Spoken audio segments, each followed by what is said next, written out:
Bonjour la team, ou alors bonsoir, tout dépend des positions où vous êtes quand vous voyez cette vidéo. Nous allons parler aujourd'hui de ce qui se passe en France. Je pense que vous avez tous vu sur les réseaux sociaux la mort du jeune Naël, âgé de seulement 17 ans. Ça apporte beaucoup de polémiques. Vous avez un côté ceux qui déplorent l'assassinat d'un mineur pour refus d'obtempérer, à la police, et vous avez de l'autre côté des populations qui estiment que c'est bien fait pour le jeune, il aurait pu tuer quelqu'un, oh il était en train de rouler, il pouvait faire quelque chose, et pourquoi. Mais une chose est sûre, et surtout ce qu'on a pu constater, ce sont les dégâts qui se passent aujourd'hui en France. Tout est brûlé. Paris est en feu. On ne peut pas vous mettre toutes les images, mais ici, je vais vous donner une vidéo où vous allez écouter les propos d'un avocat qui essaye d'intervenir et de dire exactement ce qui peut être fait ou pas. Moi, ici, je vais donner tout simplement mon avis. Aujourd'hui, fort est de constater que beaucoup de populations ont de plus en plus peur des corps habillés, c'est-à-dire des policiers, de l'armée en gros. Pourquoi? Parce que le peuple ne se sent plus protégé par l'armée, par la police.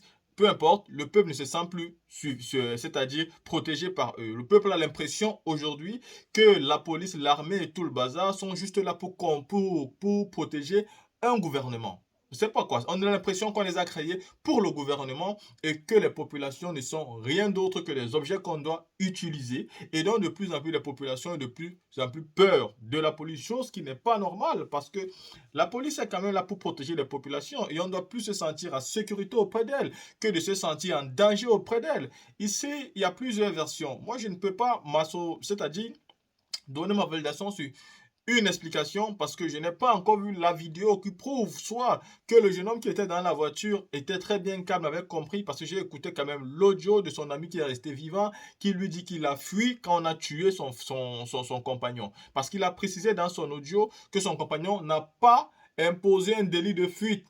Que tout au contraire, dès que le policier a commencé à l'interroger, il y a un qui a parlé de shoot et il interrogeait déjà avec l'arme pointée sur la tête du jeune homme et donc ça fait peur. Et c'est clair, si on vous interroge avec une arme pointée à votre tête, même si vous n'avez pas 17 ans, vous auriez quand même peur parce que il va très vite de laisser passer une balle et de percer la tête d'une personne. Et donc si c'est une interrogation de ce genre-là, alors oui, moi je suis de l'avis qu'il n'y a pas de délit de fuite parce que peu importe s'il a essayé de fuir en ce moment-là, moi je peux considérer ça comme la peur parce que vous n'avez pas à interroger un jeune avec une arme pointée à sa tête, même s'il n'a pas de permis, même s'il ne sait pas conduire. Ok, ce sont des délits graves, mais ce sont des délits condamnés de manière pénale qui ne sont pas qui ne peuvent pas être égal à une peine de mort. C'est-à-dire, si quelqu'un n'a pas de permis de conduire, il ne sait pas conduire, qu'il prend une voiture, qu'il est en train de rouler avec une voiture qui n'est même pas la sienne, est-ce que cela est égal à la peine de mort? Et pourtant, en France, la peine de mort a été abolie. Ce n'est pas le cas. Aujourd'hui, ceux qui encouragent cela ne sont pas-ils en train d'encourager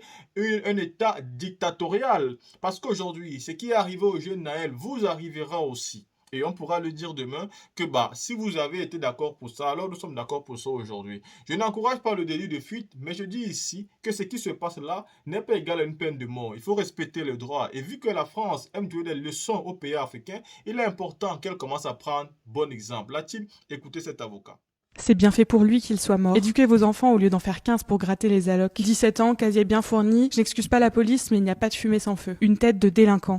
Nous avons reçu des milliers de commentaires de ce genre sous les vidéos concernant la mort du jeune Naël. Nous avons demandé à un avocat d'y répondre. Il n'y aurait pas eu toute cette histoire s'il avait écouté les policiers. Tout ça ne serait jamais arrivé s'il avait obtempéré dès le début. Quand la police m'arrête, je m'arrête et j'assume les conséquences. Je suis d'accord sur le premier temps du commentaire. Lorsqu'il y a un contrôle policier, que les policiers demandent qu'on s'arrête, effectivement, on doit s'arrêter. Si on ne le fait pas, on est en infraction. C'est un délit pénal qui justifie, le cas échéant, une réponse pénale. Mais ça ne justifie pas qu'on utilise une arme pour tuer. En France, on a aboli la peine de mort.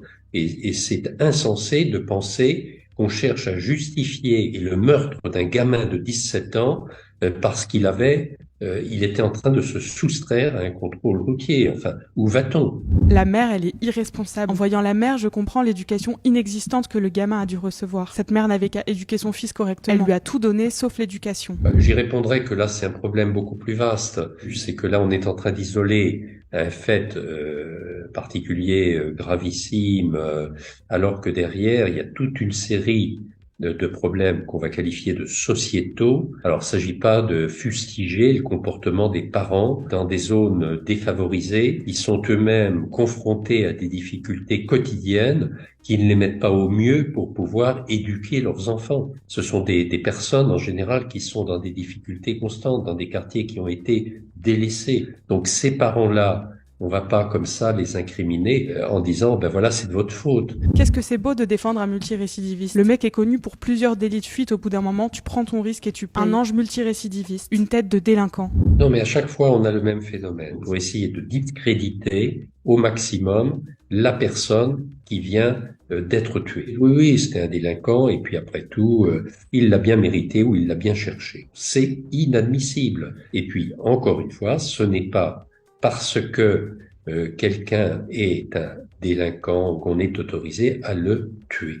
On doit, dans ce cas-là, le poursuivre, et si une culpabilité est prouvée, eh bien, moi je suis de ceux qui ne voient pas évidemment d'inconvénient à ce qu'il y ait des sanctions, et la sanction, ça peut pas être le tir d'un policier qui tue. Défiler comme ça dans la rue moins de 48 heures après le décès de ce que j'ai de plus cher au monde, moi j'aurais pas pu. Quelle indignité de s'afficher comme ça. J'hallucine ou je l'ai vu sourire?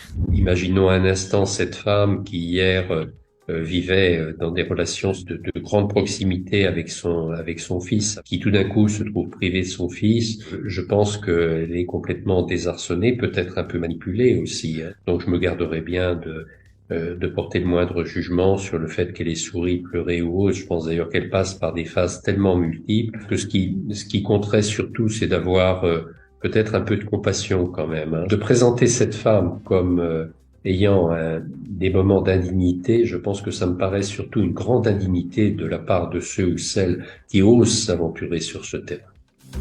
Après avoir écouté l'avocat, nous sommes tous d'accord que oui, monsieur le jeune homme Naël a posé des actes qui ne sont pas respectables, qui ne sont pas dignes de ce nom, vu qu'il conduisait sans permis, chose qui n'est pas du tout bien.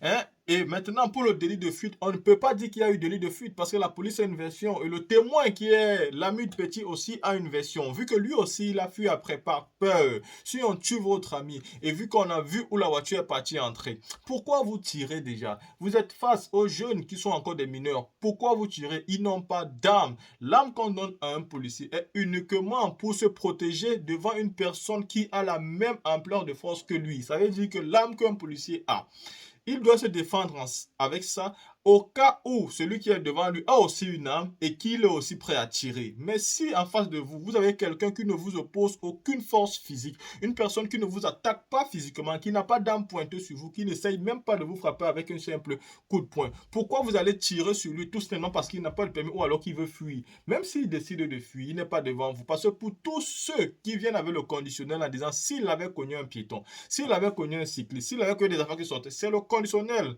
À l'instant, lui, il est mort. Et on n'est plus dans les si. Parce que vous ne dites pas, et s'il n'avait cogné personne? Ben ça aussi, c'est une question à se poser. S'il n'avait cogné personne, il aurait certainement fui et on l'aurait arrêté plus tard. Parce qu'on avait déjà tous les coordonnées de la voiture. Pourquoi forcément tirer? Je ne peux jamais m'associer à ceux qui défendent la thèse de tir à arme à feu. Il faut arrêter. La police doit protéger. La police ne doit plus être en position de tuer les populations parce que vous allez encore de plus en plus nous faire peur. La France aujourd'hui n'est plus un pays démocrate. C'est un pays où il n'y a que la dictature, il faut le dire. Macron aujourd'hui ne peut plus se permettre de donner des leçons au président africain. Il est exactement comme eux, voire même pire qu'eux. Surtout que Macron, c'est avec lui aujourd'hui qu'on a plus la possibilité de manifester en France. Ce qui fait que les Français, quand ils manifestent, ils veulent tout casser, ils veulent tout brûler, ils veulent tout détruire. Parce que la manifestation est quasiment interdite. Il faut maintenant monter, c'est-à-dire il faut tout faire pour pouvoir manifester de manière légale.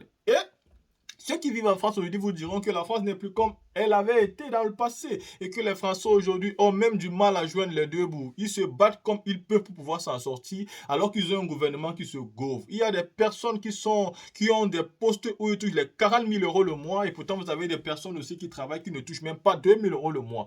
Vous voyez un peu la différence de vie des Français. Et donc moi j'ai l'habitude de le dire, ce monde où nous vivons, ce n'est pas les hommes contre les hommes, c'est les riches contre les pauvres. Les riches nous gouvernent et ils veulent rester au sommet tout en nous gardant en bas comme des chiens. C'est pourquoi aussi, il y en a beaucoup qui vont justifier le fait qu'on tue un jeune de 18 ans. Du moment où ce n'est pas leur enfant, ça va. Je dis 18 ans, pardon, mais c'est un enfant de 17 ans. Du moment où ce n'est pas leur enfant, ça va. Si c'était leur enfant, bah, ils n'allaient pas tout à fait d'accord, hein. Ça, c'est clair. Là, c'est pas leur enfant, ça va, c'est pas grave. Oui, il aurait pu tuer tel, il aurait pu cogner tel. Mais pour l'instant, il n'a tué personne, il n'a cogné personne et c'est lui qui est mort. Et si on prenait aussi en compte la version de son ami, qui était quand même sur les lieux et qui est un témoin potentiel. Il n'y a pas que la police, parce qu'il n'y a que les vainqueurs qui racontent l'histoire. La police est vivante, elle ne peut que raconter ce qu'elle a raconté. Entre-temps, Naël n'est plus de ce monde.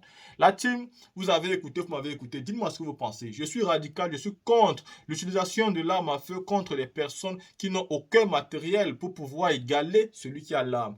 La police a l'arme pour se protéger, mais si celui qui est en face d'elle n'a pas d'arme, n'a rien pour pouvoir, c'est-à-dire qui est égal à ce qu'ils ont, alors je ne trouve pas pourquoi utiliser cela. Vous êtes face à un jeune de 17 ans.